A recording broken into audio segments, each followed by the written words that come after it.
Here it is, the Osmo Action 6, the world's first wearable aperture action camera. This is Focus Check, the weekly CineTech podcast. Welcome to episode 91 of CineD Focus Check. Hi, Johnny. Johnny is joining us from Interbi in Japan. How are you doing? I'm really well, a little bit tired because this flight really killed me. It was endless. I can't believe how long it was. But anyway, we're not here to talk about my flights. I'm here at the show. I'm sorry already in advance if it's a little bit noisy and if it's a bit shaky. That's a bit of guerrilla style here. I guess we can get rid of the noise in post. Yeah, well, can't really get rid of the shake. And I'm in the, this is the press room here. Rather small, very modest, but can't complain. How are you, Nino? I'm good, but let's dive right in. I mean, let's just give, I'll ask you in a second about your impressions. I think as we are recording this, you were just after almost the first day of Interbi, right? And that's right. Right after this, we'll talk about the DJI Osmo Action 6, which is, their newest action camera and has quite some innovation. We'll talk about ARRI Film Lab, a new plugin for analog film emulation from ARRI. So they go into software now. We'll talk about the ASUS ProArt 8K monitor, a 32-inch monitor, the PA32KZX. Then also a review that we published about the DJI Osmo 360, which our friend Masha took through a bikepacking trip through Kyrgyzstan. I hope I say the name right. But she really spent a lot of time on the bike and reviewed this camera in the harshest conditions.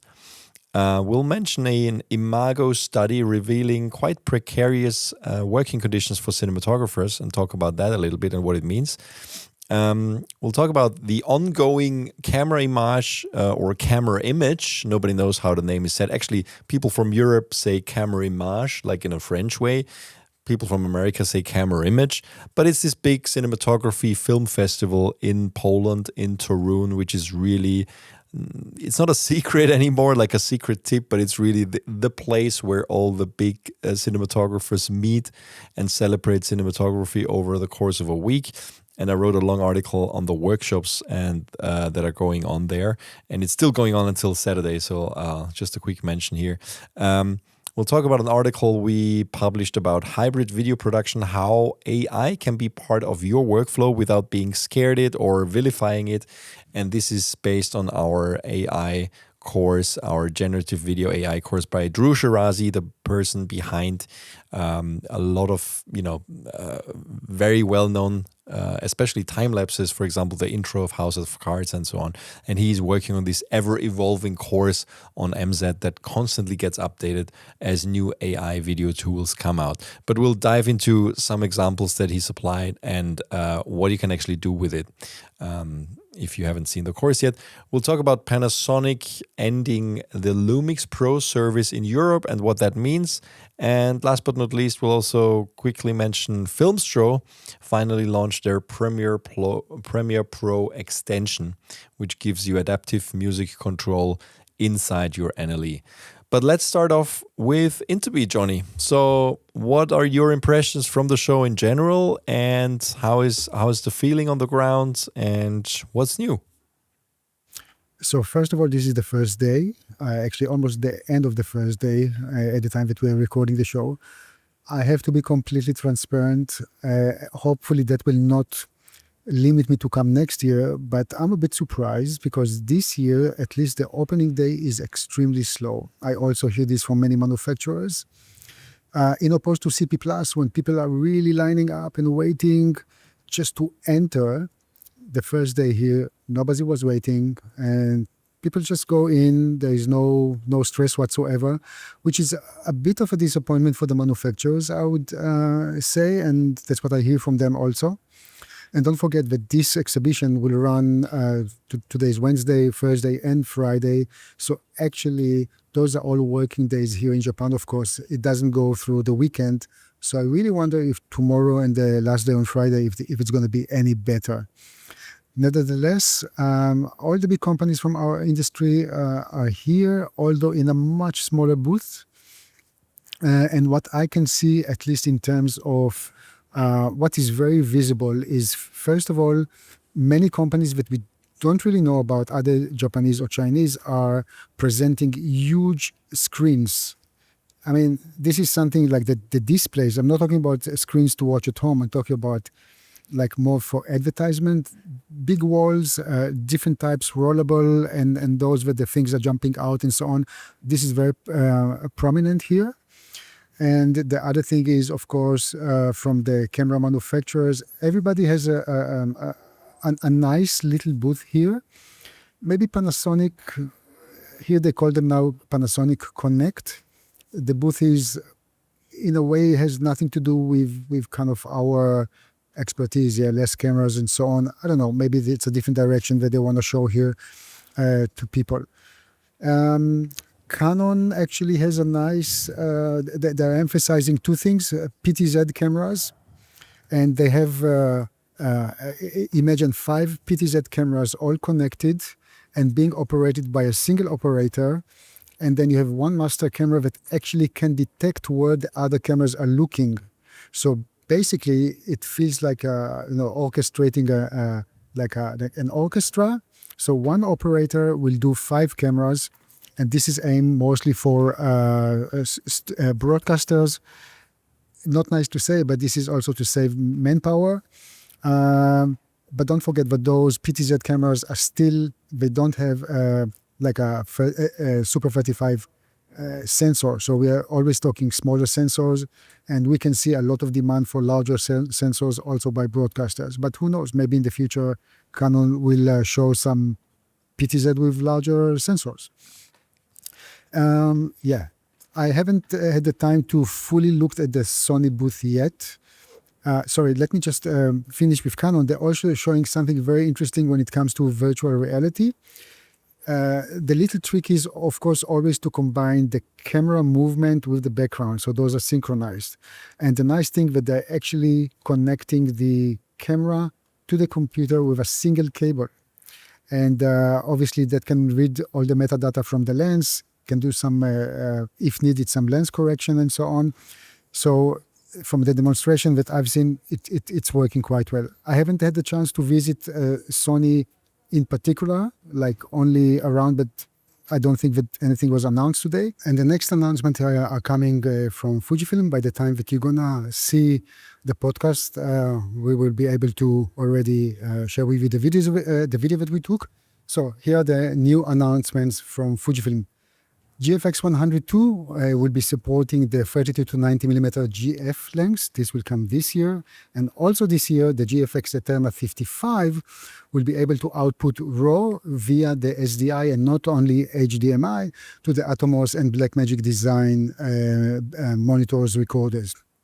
And then for spring 2026, the company hoped to bring the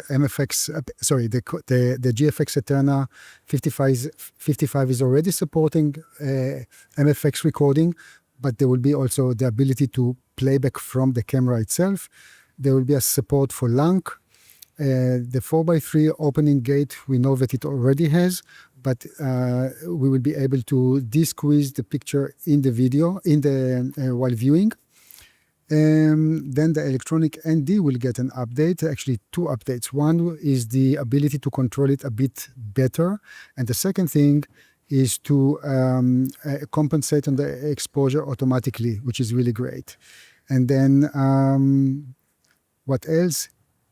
Yeah, there is, of course, the new proprietary EVF. We've seen already during IBC, the prototype. And this will be, of course, fully functional. There is no price for it yet, and also Fujifilm is considering how to sell it independently or not. Unfortunately, you can connect it only to this camera. Yeah, that's a bit of a pity. One thing also to note, somehow it went under the radar, although we reported about it. Fujifilm announced a firmware update, or actually you can now download the film simulations. It's actually made for F-Log2 and F-Log2C, meaning you can, if you're recording in those formats, you can put a simulation to a Fujifilm simulation. Yeah, so it's really nice. If you like the Fujifilm colors, you can really kind of output with the color you like. And this you can try. You don't have to wait for the GFX ETERNA 55. You can do this with any camera of yours from Fujifilm, which is supporting the F-Log 2 or F-Log 2C. Good. Thank you, Johnny. That's it. Yeah, I guess there's still a couple booths you need to see, Sony and so on. So maybe next week when you're back, we'll have an update of what else you saw on the second day. All right, let's move on to the DJI Osmo Action 6. Now, this, there's almost no week without a DJI announcement, right? We have, last week we had the Neo 2. Not much earlier, we had the Osmo Mobile 8, the smartphone gimbal. And now we have their new flagship action camera. Now, the action camera field, has been an embattled ground for years now. We mainly see them competing, of course, with GoPro, but also with Insta360 now. And we reviewed almost every Osmo Action 6 camera, Osmo Action camera that came out so far. This one we haven't reviewed yet. We might do so in the future. But if you are interested in the development of those cameras, I really recommend you to look at all those reviews that I've linked actually in the article. Now, what's important to point out, last year, the Osmo Action 5, Gunther, who tested it on a biking trip, actually loved the camera, but there was one big caveat, which was the compression originally was much higher than on the Osmo Action 4. And what got better, because they took the feedback and then they supplied a firmware update, which actually brought us back the high bit rates of the Osmo Action 4. So with this camera, the Osmo Action 6, we actually get the bit rate from the start. So they are giving us up to 120 megabits per second with H.265. This is what the Action 4 did, and also what the Action 5 is doing now after the firmware update. But that I just want to put that out of the way. So we, while we haven't tested it yet, we're not worried that the image quality will be, worse like it was originally with the Action 5, because we simply have the better bitrate already. They got the lesson here. They understood that people wanted that. Now, what's really the big innovation with this camera is that it's the first action camera with a variable aperture. So you really have it's f2.0 to f4. So it's not a wide range of aperture, but it is significantly, like every stop of aperture it's an exponential value. So f2 actually lets in twice as much light as f2.8, which the predecessor had. And that should make actually a big impact, especially in low light shooting, where we know that these cameras are generally not great because of the small sensor. But talking about the sensor is also a little bit larger now, and it's almost square. It's 1/1.1 inch in size, which means that you can literally shoot vertical and horizontal content at the same time. And when I say at the same time, I mean you can record a 3840 by 3840, so exactly square image with this camera, and then you can crop it in post using their app, or like any kind of NLE, of course. You can just simply crop the sides and really have both at the same time, which is great, of course. Like we know a lot of action cams are used for creators content or fast turnaround content that ends up on social media, and you can literally do both at the same time with this camera now. It supports up to 4K at 120 frames per second. And you see the dual screens. I mean, this is something we had before, which is nice. So you can also see yourself if you're filming yourself, or if you position this as people often do, of course, with action cameras, on top of something where you cannot really see the back screen. So you can still judge the image with this front screen. You can also change to see the full width of the image on the front. Low light performance. I mean, they claim that it should be up to half a stop better than the competition. In general, I'm surprised to read that DJI claims claims up to 13.5 stops of dynamic range. Now, of course, we know from our lab tests that, those claims always have to be taken with a grain of salt, because basically you can, as a manufacturer, can make dynamic range seem better, as it really is, by applying a lot of noise reduction. And usually cameras like smartphones or action cameras with a very small sensor have heavy noise reduction applied. I'm not sure yet whether we will put this in our lab tests, because it doesn't have the focal length that we usually require for that kind of tests, but in general, we just don't expect this to be an actual 13.5 stops, and that's a fair assessment, I think. But it is interesting that DJI actually mentions what the dynamic range of this camera supposedly is, because I don't even remember them saying that in the past about their other action cameras. Of course, it supports D-Log M, so you have a log mode here. Yeah, Johnny? Any idea why they introduced this camera so fast after the 5? I mean, it's 1 year between the cameras. That's not so normal. It's quite normal, actually. They have always had just 1 year in between the action series. I mean, this was always the same gap. I guess you're referring to the Pocket 3, which hasn't been updated in almost 2 years now, or 3 even. Yeah, I think it's 2 years now. Everybody's waiting, of course, for a Pocket 4. Now, we know that, I think that DJI probably also even is delaying some releases because of the situation in the US, which we reported about extensively before. There is this imminent ban that, can happen just before Christmas this year if nothing happens in terms of the legal process in the US. Also, this camera, the Osmo Action 6, will not be available in America. It's not only just referring to drones, so it's basically all the new products now. They're not coming out in America for the time being. So maybe that we can just speculate here, but maybe this is why, some products take a little bit longer to be introduced. We don't know. But in general, I mean, we've seen a lot of releases. I think they've realized that the situation will not immediately change. So they're really focusing on Asia and Europe now with their releases, and, the Pacific area. Unfortunately, that's how it is. So creators and filmmakers in America will not easily get access to this camera.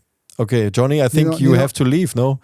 That's right. I need to leave. They're closing the press room here, and I'll see you next week.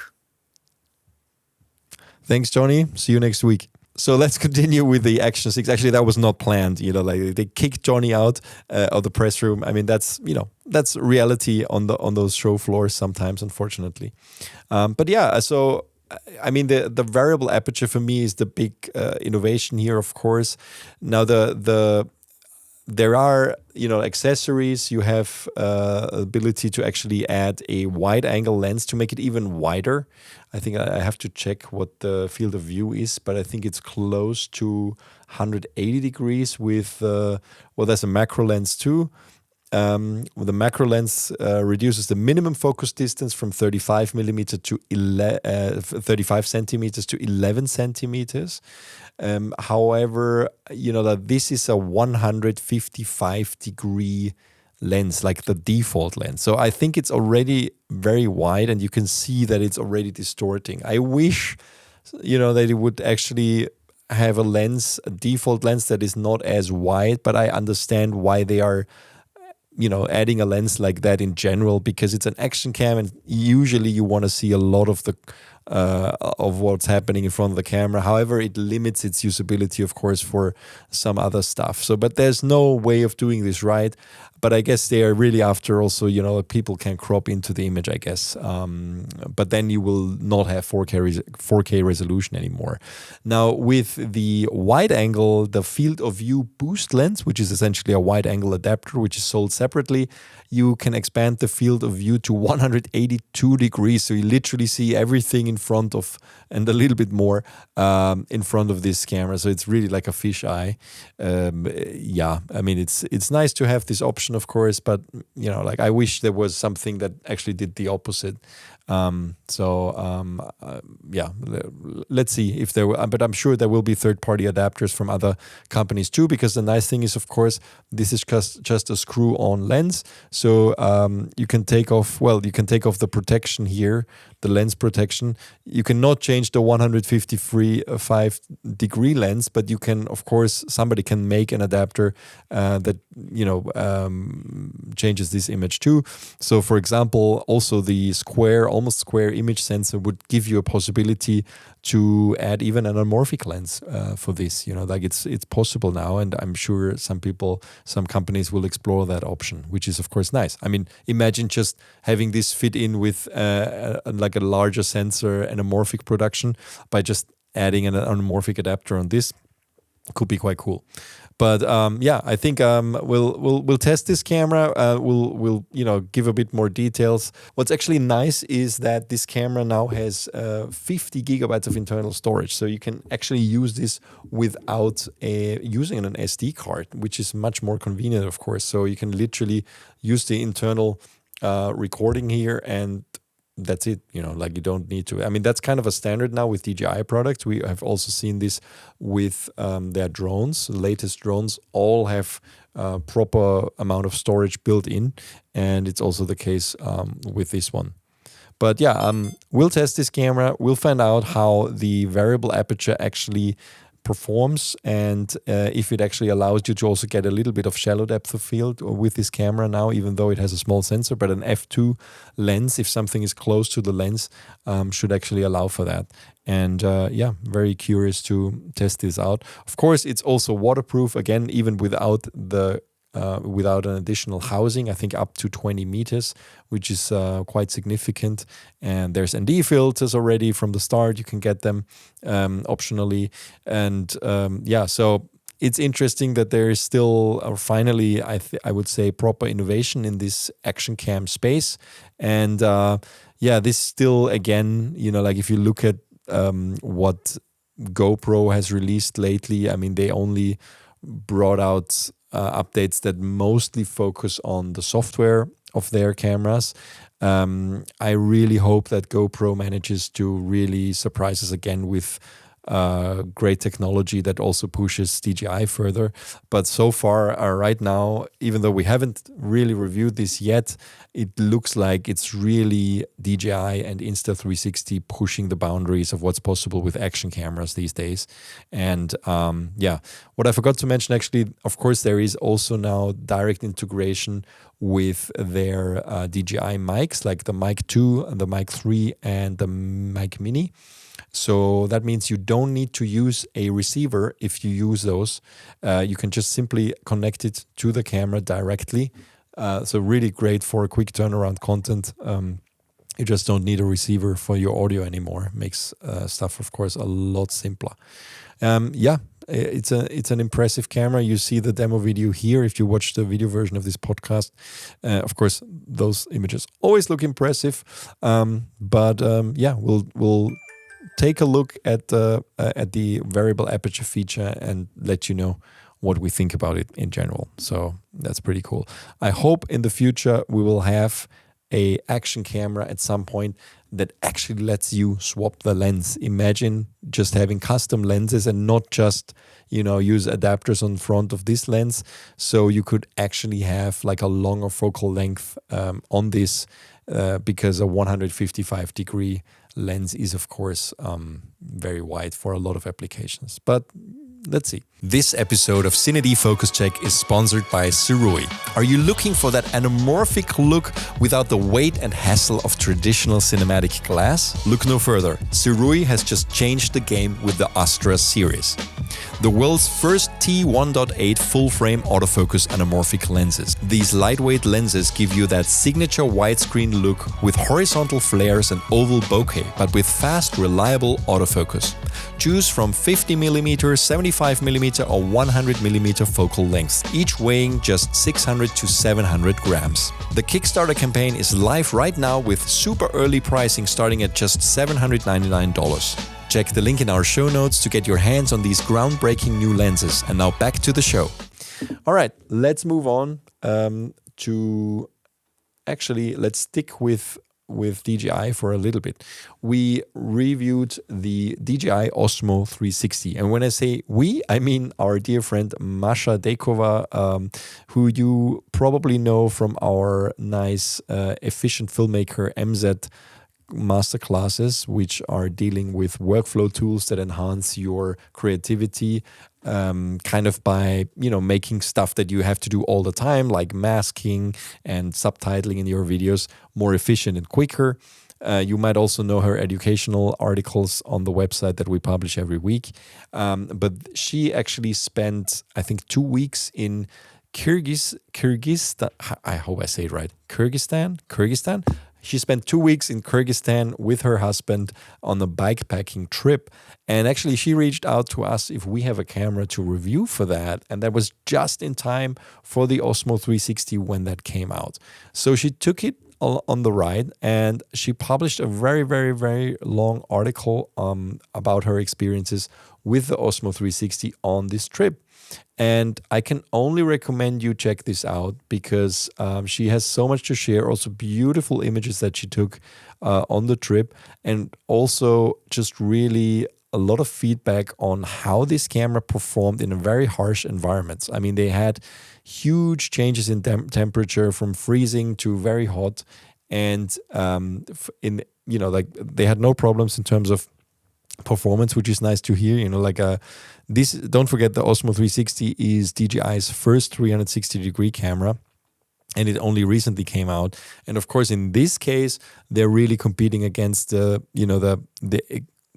kind of big guy on the block in this area is Insta360. They have the most experience making 360-degree cameras, so they're really entering this space. So it was interesting to see how it performs. And I don't want to give away too much, but she basically had a very good experience with the hardware. It performed perfectly. The stabilization is amazing. They even tried if it's water resistant and all kind of stuff. Different use cases with different belts, and it was a very exhausting trip as far as I understood. I mean, she said they completely underestimated what it would mean to do this. I mean, if you look at those images, you can see that it's kind of daunting to be in the middle of nowhere with your bike and a bunch of your backpack and a bunch of gear, trying to film the experience, but very, very exhausting. But so you don't want technology to get into your way. And in that case, I think she was very happy. She wasn't so happy about the performance of the DJI Studio app. And that is something we've also heard from other filmmakers working with this camera. Now, this is one thing that Insta360 does really well. Their iPhone app and also their desktop apps have advanced. I mean, they've kind of come a long way, to be honest. I mean, the Insta360 Studio desktop app also was horrible in the beginning, to be honest. And it's gotten a lot better over the years. But they've been doing this for a very long time. And DJI has to catch up quite a bit here because Masha feedback that it's very difficult to do post-production on the footage in this dedicated software. It's very limited, also with one track and so on. So this is something where DJI really needs to step up the game and spend more effort on actually developing the software to do the post-production. And especially you need integration with NLEs to actually post-process the footage. Now, I have seen some people actually do the post-production of 360-degree videos from cameras other than Insta360 using an Insta360 plugin, which is interesting. I think Masha didn't mention this in this video, but it seems to be possible. If you're interested in that, just look into that. There seems to be a way to actually have that footage interpreted as Insta360 footage from the Insta360 plugin, as far as I understand, but I don't have enough experience to really go into detail with that. But yeah, in general, very good camera. The software needs really work, and it's like we haven't done a side by side with the latest Insta360 X5 or whatever, but in general, as their first camera in this space, she was very happy, and also with the performance. And that's that's the main thing that counts, in my opinion, is that you don't have a camera that actually freezes halfway through your bikepacking trip in the middle of nowhere. You have no chance to replace it, no way to fix it, and it really worked, and it's still working. It's very harsh conditions, and it works nicely. All right, so check that out. That's a long written review on CineD.com. Link in the show notes as usual about the DJI Osmo 360 review. And let's move on to some other news. Now, ARRI announced a software called FilmLab, which is a real-time analog film emulation plugin for DaVinci Resolve, Baselight, and Nuke. And that is pretty cool because we can now see that ARRI is really entering a space where they are trying to probably also find other ways, to stay in the game other than hardware. So they're, it's not the first software that they're releasing, but one of the first plugins, and it's all about, that film look, of course. Now, the nice thing is, as far as I understand, there's a film grain emulation with 3 stock profiles. So it emulates the structure of 3 negative stocks. That's the 50D, the 200T, and the 500T negative film stock. And you can really emulate the texture of this stock. And then there's also color processing and print stock emulation. So it really kind of fakes the whole photochemical process from the beginning till the end, and then gives you a result that looks very convincing. If you look at their demo videos on, it would be very hard for me to say that this hasn't been shot on film. I mean, some of those shots are really convincing in that way. And it's nice to have a plugin like that from a company like ARRI that really is about creating cinematic images. Nobody has more experience with that. Nobody has more cameras in the top ranks of any, Oscar winners and so on. It's just, I think there comes a lot of trust. And it's one of the things that we talked about lately when we talked about ARRI's future, is that they should really use that name and that reputation they have to build on top of that with their experience when it comes to super high quality images. And that's exactly what they're doing with this FilmLab plugin. And I mean, the examples that they show are extremely convincing, in my opinion. I mean, it looks beautiful. And now the nice thing is you don't have to use an ARRI camera to use the plugin. So there are ways to integrate this with other codecs and other sources. So, it's really cool. It's also integrated with the ARRI look library. And you can, have access to those predefined looks that they offer. So, I think it's a $25 subscription per month. So it's kind of reasonable if you're, into post-production. I think there's also a permanent license, which is nice, for $500. I think we should try to get access to this because I want to really try it on our own footage and how it integrates with footage from other cameras, because we have been using ARRI's LUTs on a lot of our productions for CineD, and also already with great results. You basically download the standard LUTs from the ARRI website and apply it to normalize the footage first, of course, to a log, and then apply this, and it out of the box already looks beautiful. And this, of course, the FilmLab plugin would allow for a lot more granular adjustments in this case. So really, really cool. And I think people are quite excited about this as far as we've seen. Now, let's move on to ASUS, who has announced a new 8K 32-inch display. Now, this is supposed to be a high-end HDR monitor. We haven't had our hands on this one yet. I mean, I think we've mentioned it in one of the past show coverage videos when they had a early version of this to show. So this is really 8K resolution, exactly 7,680 by 4,320 pixels, and it is designed for people who work in color managed environments who really need accurate colors. Now, it is, in terms of, like, I don't want to pretend that I'm an expert in monitors, to be honest, but this will set you back around 9,000 euros or dollars and should be available next February. They are trying to get head-to-head more and more with, like, the established monitors in this field are probably from ISO. And if you go even higher end for color grading monitors, it's of course Flanders Scientific and some others. In that regard, if you look at the resolution and the size, it's quite affordable actually if you compare it to the competition. But you will have to look closely, of course, of how it works. Because I don't know how exactly it compares to those things.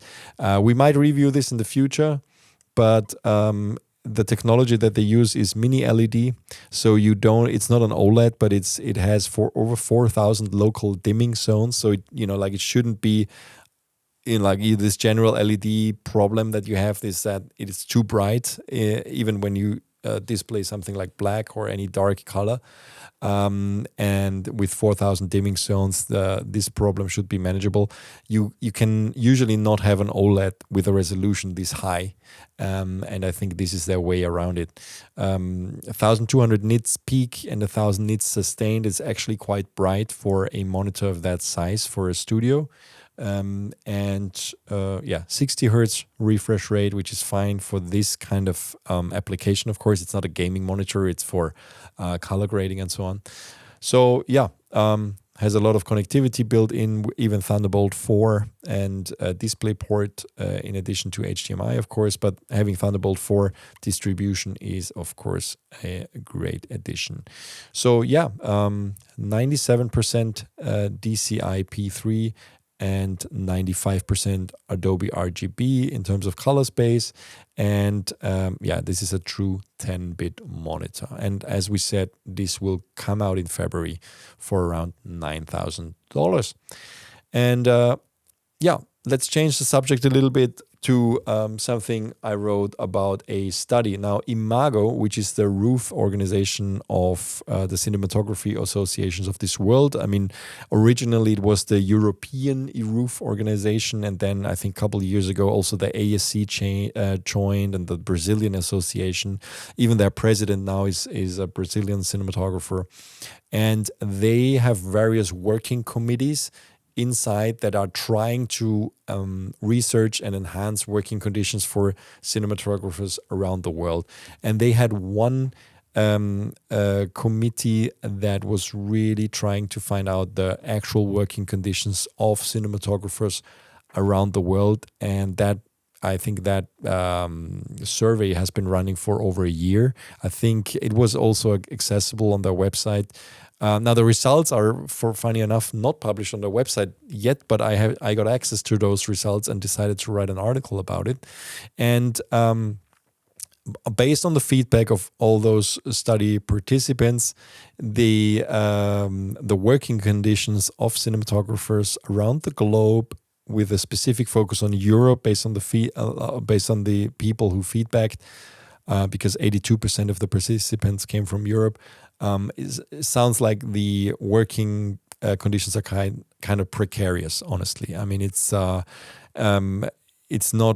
not great. Why is that? Well, basically, only 13.1% of respondents reported that they always had a signed contract for their work, which indicates, of course, a widespread reliance on very informal agreements, and that also means insecurity for work.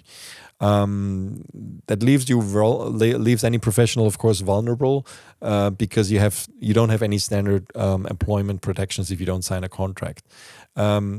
Financial instability is another critical concern. You had 26.5% of the people who responded, the cinematographers who responded, have to regularly take additional paid work to supplement their main income from cinematographer. That means that a quarter of all people working in cinematography actually, who say that is their main profession, still have to work other jobs in order to sustain themselves, which is troubling. And even experienced professionals struggle to maintain financial stability through their primary craft alone. Now, of course, it's very hard to say like who are the people who responded here, because if most people are working in feature films, those are usually working on like individual projects and maybe have 1 or 2 or 3 of those projects per year, and the rest of the time they need to either earn enough money in those projects to sustain themselves or do other jobs during that time, or other cinematography jobs as well, or assistant jobs. And I think it's a bit hard, like you can't make this survey right in a way that you would get feedback that is kind of like relevant for everybody in the industry, because the range of jobs is so big. However, in general, I think it's fair to say, like they did, that there's quite a bit of job insecurity in the market, simply because we are all of us are kind of gig workers, right? You're essentially working from gig to gig, unless you are in something like a TV show that is a regular thing, or you really have a client that you work for all the time. But that, like if you're self-employed, is probably not the case. So another concern is, of course, the work hour statistics here. An overwhelming 90.7% of respondents reported working more than 48 hours per week, while 82% have worked more than 60 hours per week. That might also be something that is relating to feature film productions and, narrative productions in general, I would say, because I can't see this being the case on regular TV stuff. But yeah, I mean, this significantly exceeds the standard European working time regulations, and just, raises concern about how sustainable the profession is, especially as you get older or have a family and so on. Gender-based discrimination, unfortunately, is also still a big concern. And based on the feedback, almost 30% of the respondents were affected by that in the past. And that, even though, over a much smaller percentage in our industry is female, which is also, a reason for concern still. 25% faced age-related discrimination, also not great.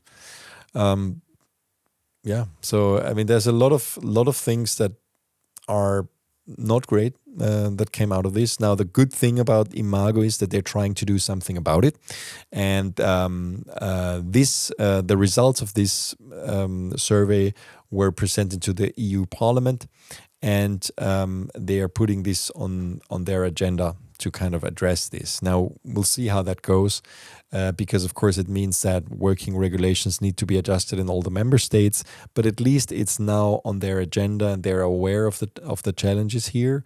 And I think as Europe's creative sector is really growing and it's still evolving into something that is serving a lot of international productions, especially also from the US, I think it's very smart to kind of find unified standards here, because we also have these big problems of, different pay in Eastern Europe versus Western Europe, which is causing a lot of troubles for a lot of productions and professionals in our industry as well.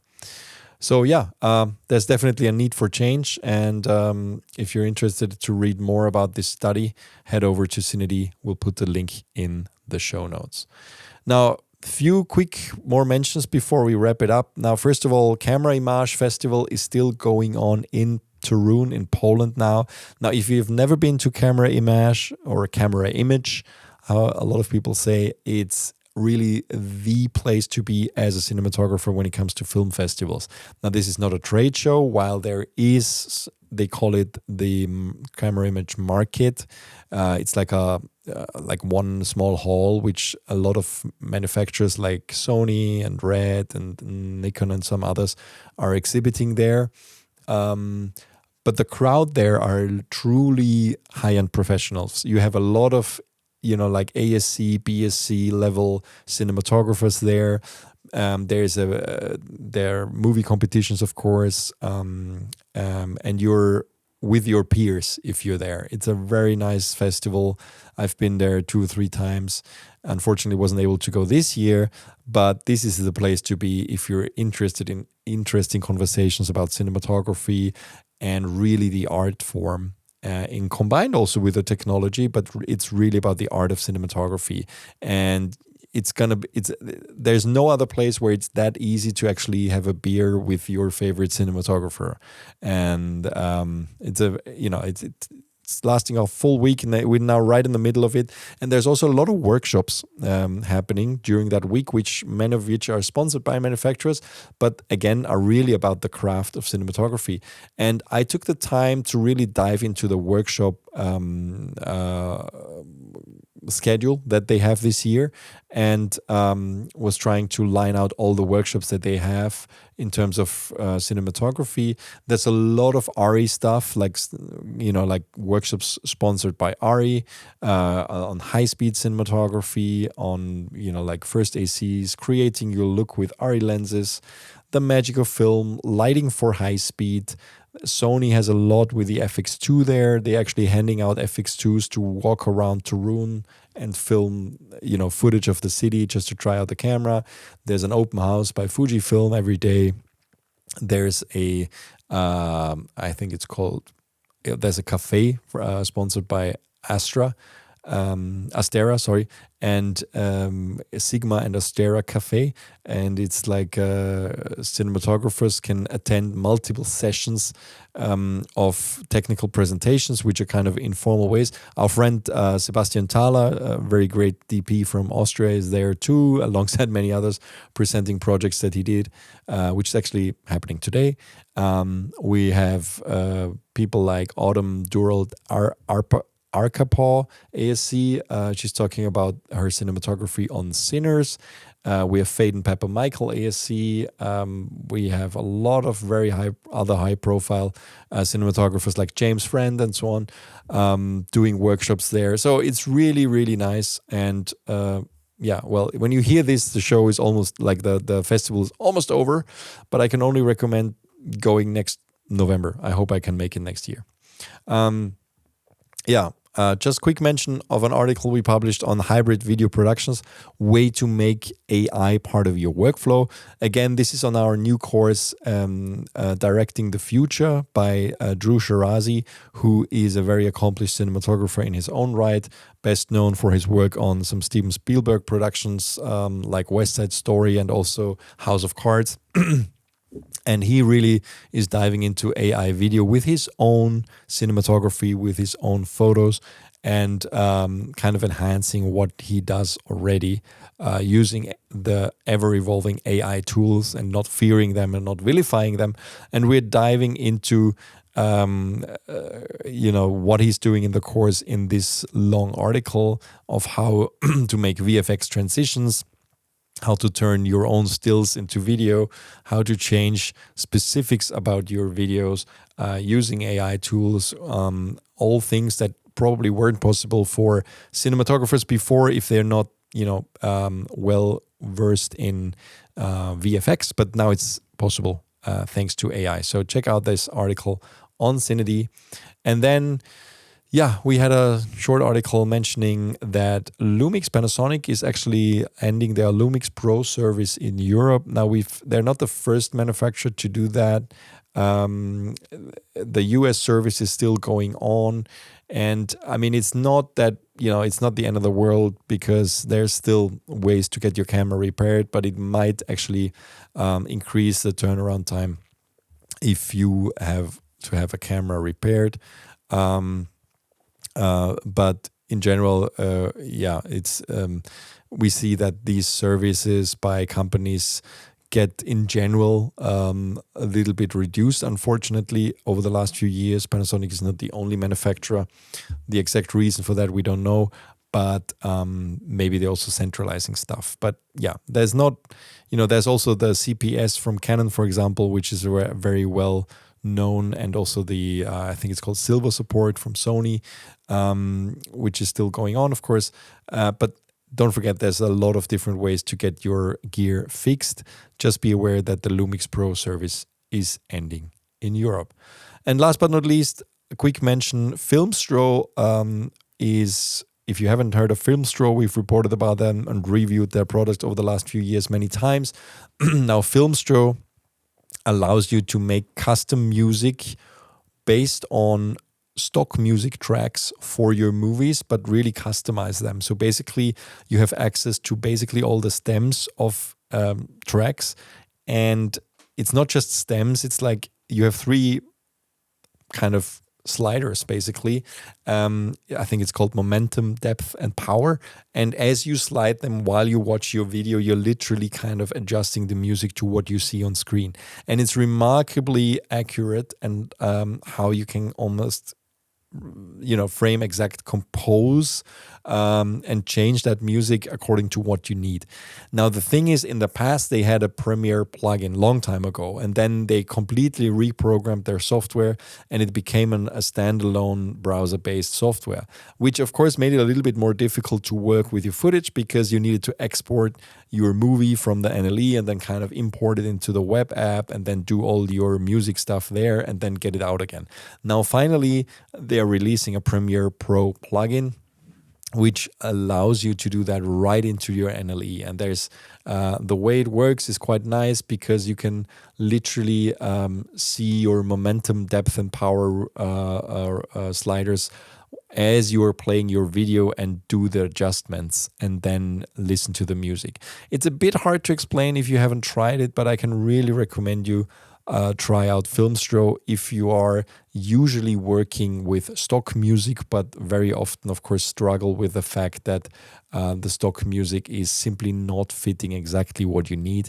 This is the perfect way. It's like a middle ground in between composing something specifically, which is out of budget for a lot of creators, versus adjusting or versus just using stock music. And this is the middle ground. So it's basically very adjustable stock music that you can adjust to your footage. And now it comes with Premiere integration.